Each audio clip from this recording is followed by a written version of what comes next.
Hello, I'm Joe Devine, this is JJ Bull, and we're here today to do Transfer Rumours Analysed.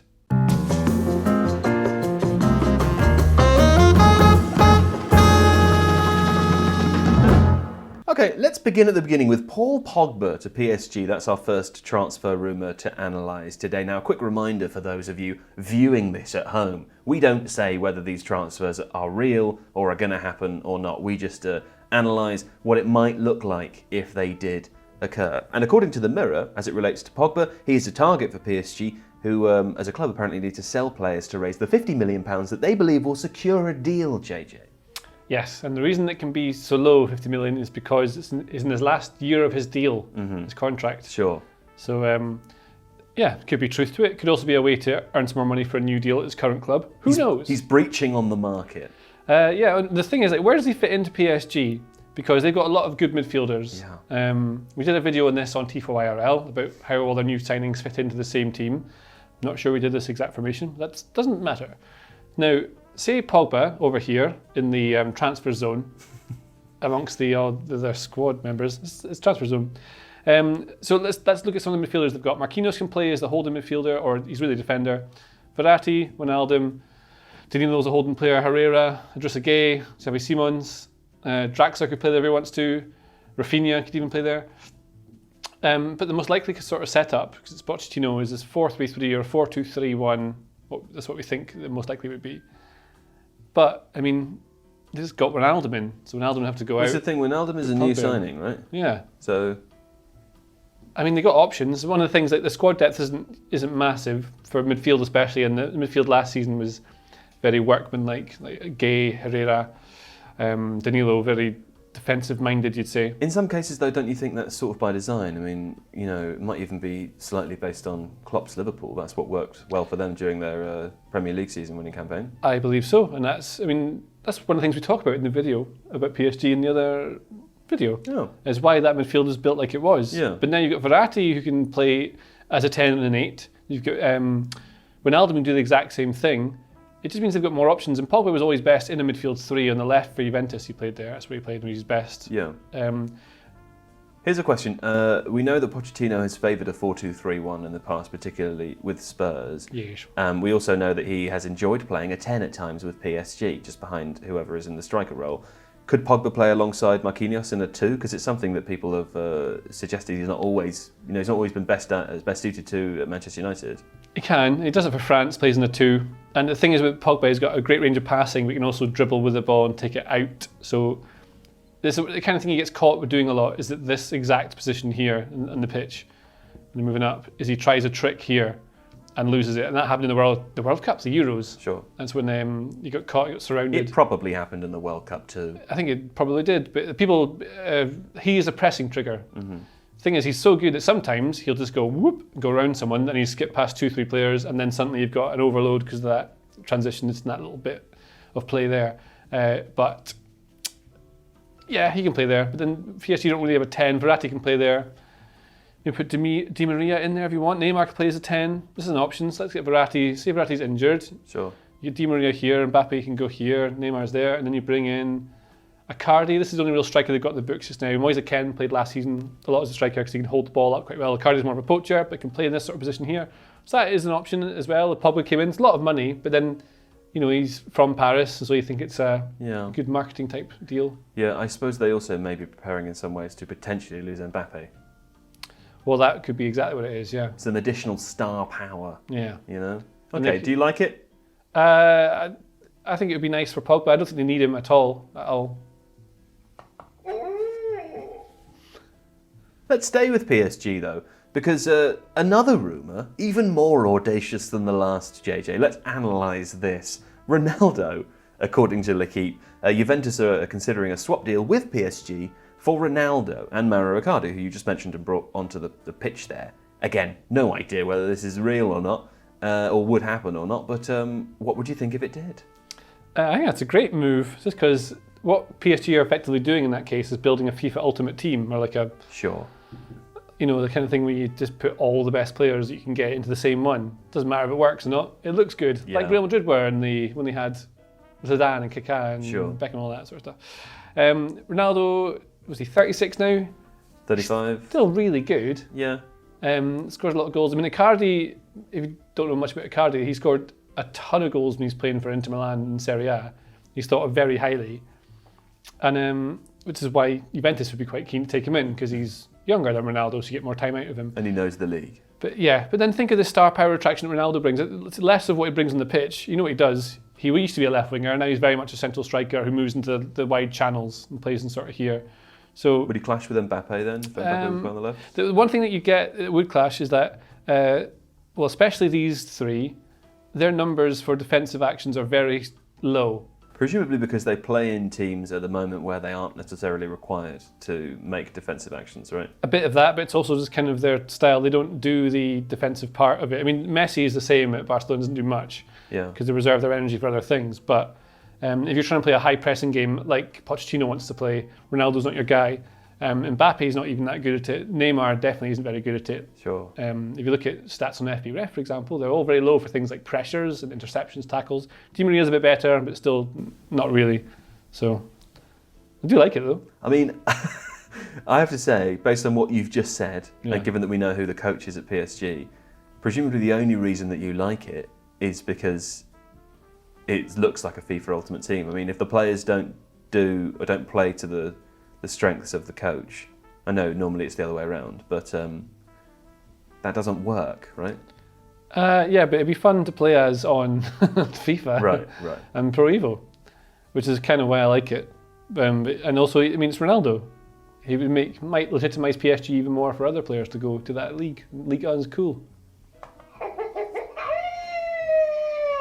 Right, moving on now. The next rumour is about Bryan Gil, I believe is how he's pronounced, or Bryan Gil, if you prefer to pronounce it that way, to Tottenham Hotspur. So according to Charlie Eccleshare of The Athletic, JJ, the deal for Bryan Gil from Sevilla is all but done, with Eric Lamela and £21.5 million going the other way. My question, who is Bryan Gil? Bryan Gil is a young Spanish winger who plays on the left. I've heard that he's hugely exciting. He is hugely exciting. He's he's left-footed, plays as a winger. He's playing for Spain just now in the Olympics. Sorry, a left-footed winger that plays on the left. Very unusual these days. I know. I like it already. That's what you want. And I'm trying to think, like the new manager, Nuno Espirito Santo. Spurs don't really. What they struggle with for a little while is width and pace in wide areas. Yeah. They brought Steven Bergwijn in. That was a Mourinho purchase. They got Moussa Sissoko can play on the left. Heung-min Son obviously can play on the left as well. But if, and there's been a little bit of rumours that perhaps the manager wants to play a front two, how do you do that? You play it with either a 4-4-2 and then get rid of maybe Ndombele, and then you're missing your left winger. So which is why you bring in Bryan Gil from here. I think he's played for the Spain full team. He's got a cap or two in World Cup qualifiers, I believe. And he's at the Olympics currently. Yes. He just played a game against Japan, came off the bench in the second half. Lovely. And did well. So he's really quick. Not like Adama Traore quick. Sure. But very fast to accelerate, good balance, good at dribbling with the ball, and an attacking player. Just the kind of player that you want. He'd be a player to worry about too, wouldn't he? Because it's not. I mean, I know I sort of don't want to over egg the point, but you don't often find the correct-footed players on the wing. I mean, good teams are now stacked with players who generally tend to be inside forwards and cut inside and shoot with their opposite foot. I wonder if it'll be a fresh challenge for some of the league's fullbacks facing Bryan Gil. It might be, but then you think that is kind of common now with fullbacks who are basically that winger. So Reguilón's basically that left winger. Sure. But if they want to change it up and have a different way of playing, I mean, if you want to play a 3-4-3, maybe have Son on the right or something. I mean, there's different ways of playing it. I'm not sure this 4-4-2 is exactly what it would look like, but it just gives them the options of having some pace on that in that wide areas. Fullbacks are used to defending against that sort of winger now because that's not Moura, but Aurier, say, would be that kind of thing there. It's really going to depend a lot on how the manager wants to line up this team. Here's a question about the 4-4-2 for Spurs specifically, though, because both fullbacks, we have Reguilón and Aurier here, both of whom are reasonably attacking. I think perhaps more so in the case of Serge Aurier. When teams play a 4-4-2 these days, isn't it more common for one of the fullbacks to kind of be a little bit more conservative, perhaps tuck inside to make a midfield three at times. Which of these two fullbacks would be more likely to do that? I honestly don't even know. I mean, or it might even be Ori, because Doherty is basically a wing back. Yeah. But he could play with Spurs, and it depends again. Maybe Nuno, because he often had a 3-4-3 or 3-5-2 at Wolves, but apparently wants to change that. Could then have Højbjerg or even Eric Dyer, who's sitting here. Let's put him in there like this, like a pivot, and then one of them drops in to form a 3, which allows these guys to get further up the pitch because you've got more coverage with a 3 this way. But then Højbjerg's kind of on his own, and it doesn't work. Right, sure. So, really, like what Gil's going to bring is he's young, so long term holds his transfer value is important. Gives you some width on this area to get crosses in for Kane, because that's going to help him another goal scoring source, and makes him more dangerous on the counter attack. So if you have the pace of, say, we could put Son in here this side, Kane and Gil as your 3 to break away on the break. And you may bring Sissoko in as a very workman-like midfield to try and win the ball, and then just use these 3 to break. That is a workman-like midfield, isn't it? Well, and this is what you've got. Just so much pace in the break with these guys pushing. It's like possible, and then you've got this protection from back here. Sure. It's sort of a back 3 with the. We're kind of looking at Liverpool again, I guess. Again, it's very much like Liverpool. It could be that they're copying that sort of model. Seems to work for Liverpool, so it's not the worst idea. Here's one more question, and this is not strictly speaking about Bryan Gil, who I'm excited to see this season, but there's been some discussion about Alderweireld possibly on his way out too. I mean, what kind of squad depth do they have in that area? At the moment, I'm not sure I've got all of the players down, but Davinson Sanchez is obviously there. Joe Rodon could play.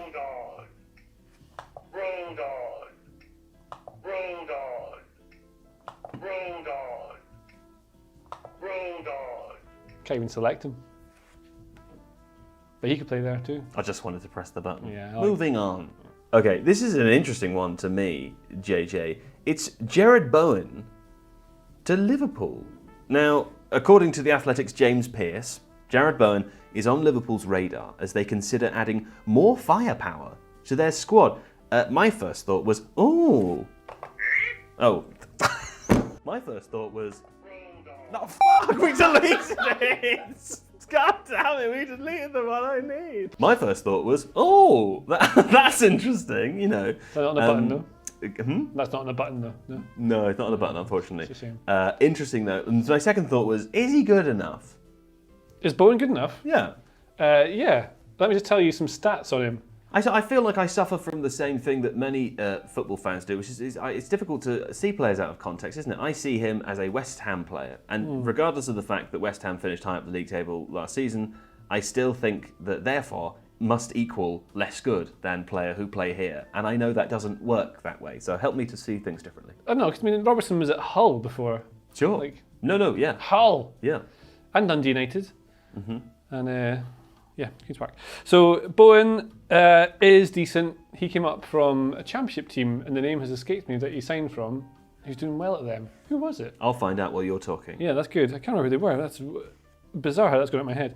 Anyway, Liverpool needs squad depth, so they're looking to get rid of, apparently, possibly Minamino. Divock Origi is available for sale. There's a few others that are floating amongst there, but they only have Salah. Hull. It was Hull. It was Hull. See? Should have known that. That's why I threw myself off with the Robertson. Because you already said Hull. That's why. Do continue. Well, yeah. So it's just for squad cover, because Salah, Firmino and Mane, if one of them gets injured, you need to have cover. So at the moment, they can pretty much, when Mane's not firing, he wasn't doing that well last season, you put Diogo Jota in. You get that option. They've also started playing a 4-2-3-1 at times, and they play a 10, which Jota can do as well. Bowen can play either side, so that's just your squad depth, and he'll get games. The thing with Liverpool transfers is that often the players they've brought in take a few months before they really get into the first team. Most of the midfielders, actually, I've noticed. But I think that's so they can acclimatise or get familiar with Klopp's tactical setup. What did I say there? That's funny. Get familiar. Get familiar? I just like the idea that that's a nice slang. It's going to take me a little bit of time to get familiar with the environment. You know? Well, Bowen has to get familiar with what's going on at Liverpool. That's true. But he's going to be a squad player. He comes in, let's say, 8 goals, 5 assists, and medium amount of chances created in open play. Good in the counter-attack. That's especially useful because Liverpool like to counter-press, so he'd be good for that. Hard-working, good engine. stamina. Yeah. Bowen. I like it. Yeah. I think it's interesting. I like it too. I think it's a good move for both player and club. Okay. Although he might end up on the bench an awful lot and then want to... If he wants to play every game like he does at West Ham, don't move. Sure. If he wants to play Champions League football at some point. How much would you pay for him if you were Liverpool, and how much would you want to sell him for if you were West Ham? West Ham probably wants to squeeze English, so instantly he's worth about 140 million. But I would say realistically, West Ham would want between 30 and 40. Yeah. But they don't need to sell him. They need him for next season, so 50? I mean, that's not. I wouldn't pay that for him. No. Liverpool probably for a squad player. Well, I think Liverpool, what they'd want to do is surely pay about 30 for that sort of squad player, but West Ham can just go, well, he's ours. You need to pay him. If you really want him, you've got to pay the money. Isn't it amazing that you pay £30 million for a squad player these days? I know. Anyway. Moving on. And finally today, we come to the most fun rumour, I would say, of the week, which is Aaron Ramsdale to Arsenal. Yeah? So there's a couple of different things here. Relegated Sheffield United's asking price. This is written by James McNicholas and Amy Lawrence from The Athletic. The asking price is a stumbling block to the deal, as the Blades seek a fee comfortably in excess of the £18 million that they paid Bournemouth for him last summer. Arsenal also apparently had their latest offer rejected, but they maintain an interest and will pursue this again. So we know it is a thing that's happening, right? Their interest in Ramsdale. Arsenal, that is. Did I get that across at the beginning? Maybe not. Arsenal interested in Aaron Ramsdale. TalkSport this week reporting £30 million. I mean, that seems like a lot of money.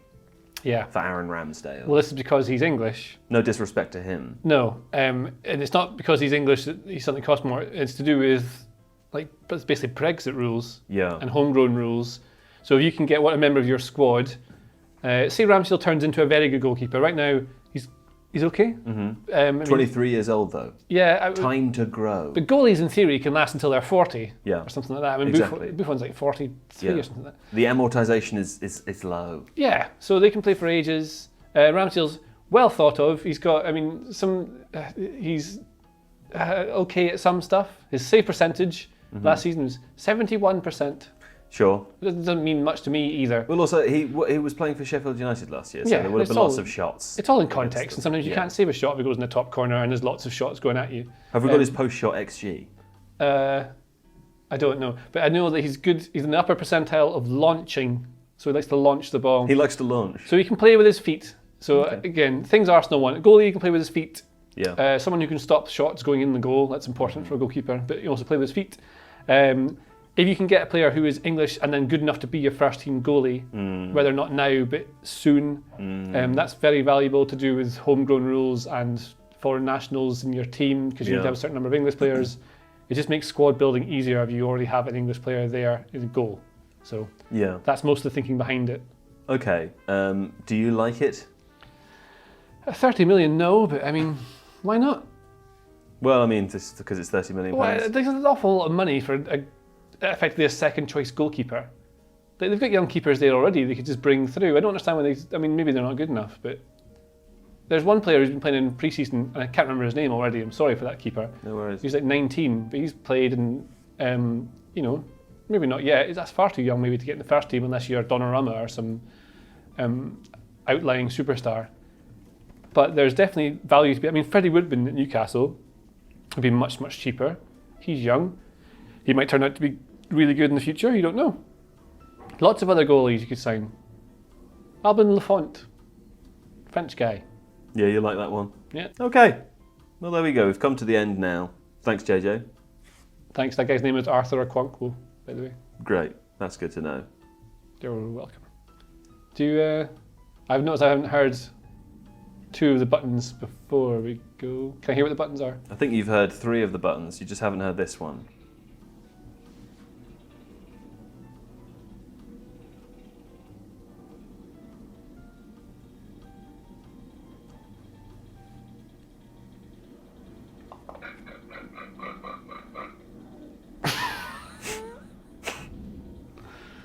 Didn't know what to expect, but I like it. Thanks for watching all. Back again on Tuesday for more Transfer Rumours Analysed. If you like this video, please consider subscribing to the channel. And if you do enjoy Tifo, then you'll probably also like The Athletic. If you watch our tactics videos, you should go and read Michael Cox. If you're into data, read Tom Warville. And if you're into transfers, it's David Ornstein. Plus, if you're a fan of any Premier League team, then there's a journalist dedicated to you, and you can try it for free for 30 days now by clicking the link in the description.